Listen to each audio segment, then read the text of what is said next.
하나님 아버지 은혜를 감사합니다. 오늘 또 귀한 새날을 허락하시고 가장 먼저 주의 말씀을 듣는 자리에 나올 수 있도록 인도하셨습니다. 이 시간도 주시는 말씀과 함께 더 깊은 기도의 자리로 나아갈 수 있게 하시고 하나님의 크신 사랑과 은혜들을 깨달아서 더욱 다음 데의 승리의 자리로 나아갈 수 있도록 도와주시옵소서. 거룩하신 예수님의 이름으로 기도드립니다. 아멘. 찬송가 424장 하나님께 찬양 드리겠습니다.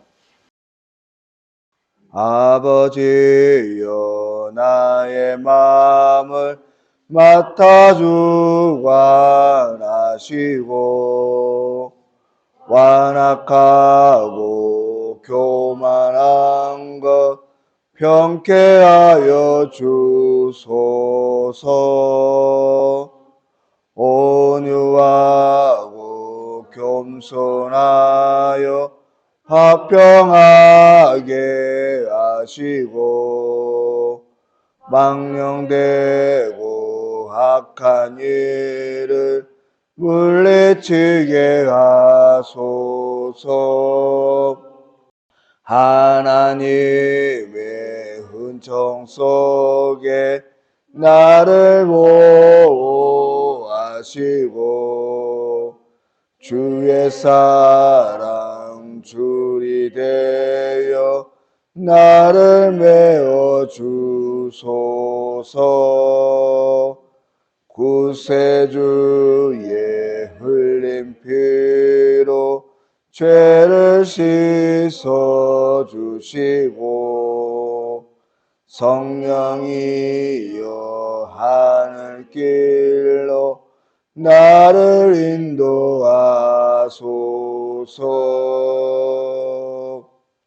아멘.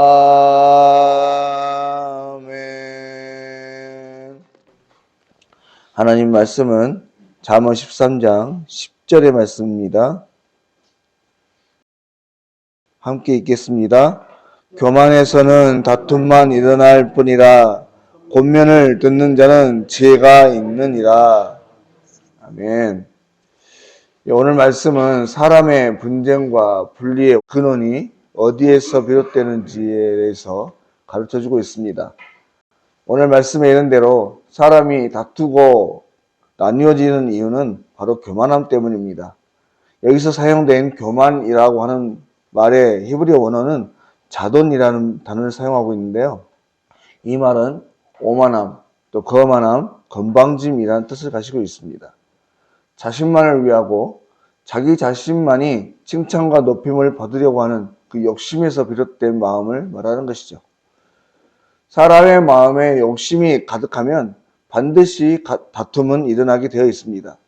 잠언 28장 25절에 욕심이 많은 자는 다툼을 일으키나 이렇게 되어 있고, 야고보서 4장 1절에서도 너희 중에 다툼이 어디로부터 나느냐, 너희 지체 중에서 싸우는 정욕으로부터 나는 것이 아니냐 이렇게 말합니다.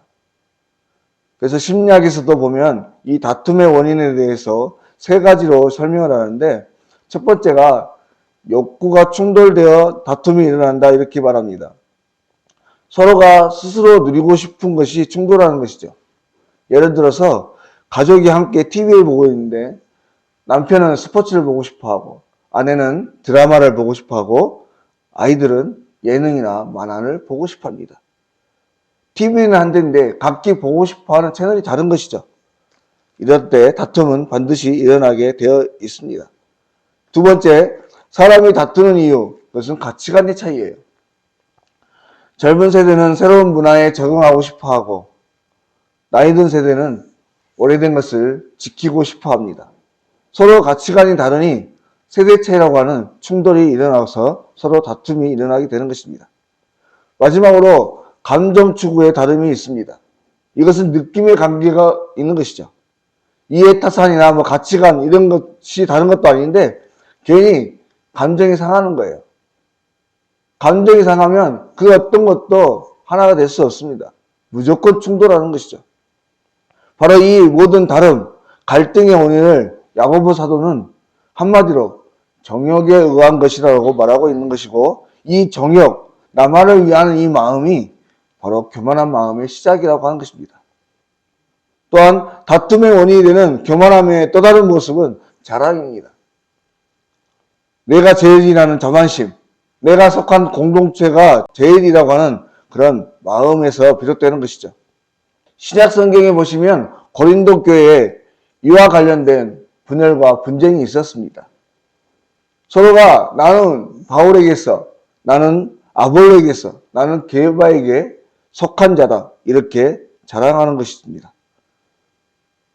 바로 누구에게 세례를 받았다라고 하는 자랑, 누가 더 낫다고 하는, 그래서 내가 속한 그 사람이 제일이라고 하는 그 자랑하는 마음, 그 자랑하는 마음이 이 고린도 교회의 분열과 분쟁을 일으키도록 조장했던 것이죠.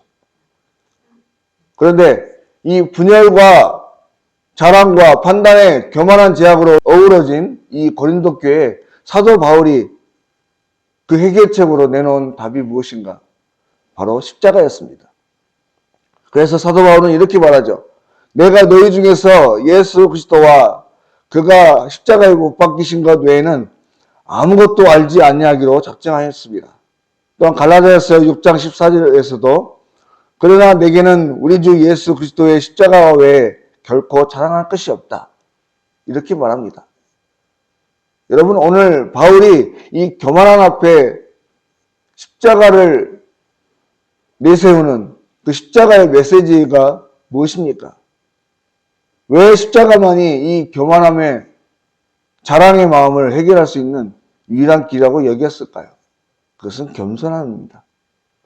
우리 주님은 하늘의 하나님과 동등된 분이셨지만 그것을 자랑으로 여기지 아니하시고 오히려 이 낮고 낮은 땅에 내려오셔서 우리와 하나님 사이를 화목하게 하시는 그런 귀한 역할들을 하셨습니다.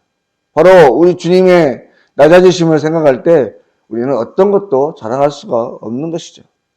그러므로 바라건대 오늘 하루도 주 예수 그리스도의 낮아지심을 따라 겸손함의 삶을 살아가는 저와 여러분이 되실 수 있기를 바랍니다.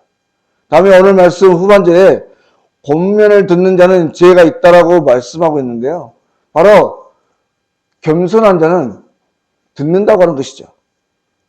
그런데 오늘 본문에서 말하는 이 권면이라고 하는 말은 일방적인 교훈을 말하는 것이 아닙니다. 서로 상대방을 위해서 상호적인 충고나 조언을 하는 것이죠.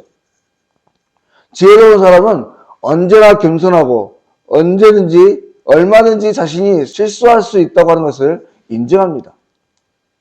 그러므로 이웃이나 친구의 권고, 충고들을 흔쾌히 받아들이고 자신을 비판하고 지적하는 것을 수용합니다. 또한 지혜로운 사람은 겸손한 동시에 진실을 분별하는 통찰력을 가지고 있습니다. 자기 아집에 사로잡히지 않고 객관적인 진리를 추구하죠. 그러므로 그는 자신에게 있는 잘못을 인정하고 남에게 있는 장점을 언제든지 받아들입니다. 그래서 그렇게 자신의 부족한 점들을 개선하고 점점 더 성숙하고 발전을 이루어가는 것입니다. 그러니 지혜자는 자신과 자신이 속한 공동체를 모두 유익하게 만들고 가는 곳마다 평안과 발전과 성숙함을 가져다 줄 수밖에 없는 것이에요. 여러분, 앞서 9절의 말씀에 의인의 빛은 환하게 빛이 나고 악인의 등불은 꺼지게 된다고 했습니다. 바로 주 예수 그리스도의 도를 통해 늘 낮아지고 겸손한 마음으로 섬기고 전하는 그 사람이 속한 공동체는 하나가 되어져서 계속해서 모이는 자가 더해진다고 하는 것입니다. 하지만 자기만 위하는 교만한 마음이 가득한 공동체는 결국에 다투고 서로 떠나게 된다고 하는 것이죠. 그러니 결국 꺼질 수밖에 없게 되는 것입니다. 그렇다고 한다면 사랑하는 성도 여러분, 오늘 저와 여러분 우리 모두는 이 둘 중에 어느 쪽에 속하기를 바라야 되겠습니까? 교만하여 분열을 일으키는 자여야 할 것인가? 아니면 가는 곳마다 평안과 발전과 성숙을 가져다주는 그런 화합의 통로가 되어야 할 것인가? 바라건대 저와 여러분은 오늘 우리가 속한 모든 공동체 속에서 하나가 되게 하는 화합의 도구가 되실 수 있기를 바랍니다. 나 한 사람의 희생과 헌신을 통해서 기꺼이 타들어가는 심지가 되어 주위를 환하게 비추어주는 예수 그리스도의 십자가, 예수 그리스도의 밝은 빛이 되셔서 저와 여러분이 속한 모든 공동체뿐만 아니라 온 세상을 밝게 비추이는 거룩한 빛으로 하나님의 이름을 영광스럽게 하는 귀하고 복된 한날 또 우리의 인생이 되실 수 있기를 주의 이름으로 간절히 소망합니다. 기도드리겠습니다. 하나님 아버지 은혜를 감사드립니다.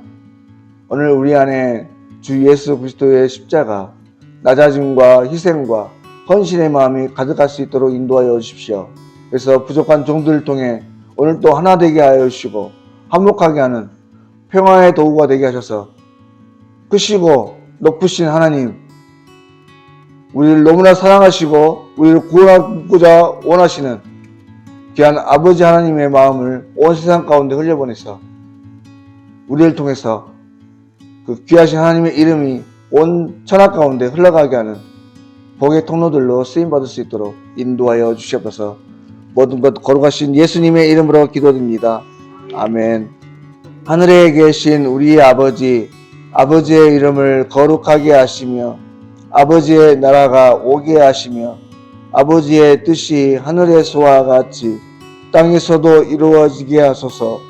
오늘 우리에게 일용할 양식을 주시고 우리가 우리에게 잘못한 사람을 용서하여 준 것 같이 우리 죄를 용서하여 주시고 우리를 시험에 빠지지 않게 하시고 악에서 구하소서.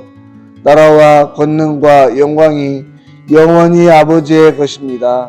아멘.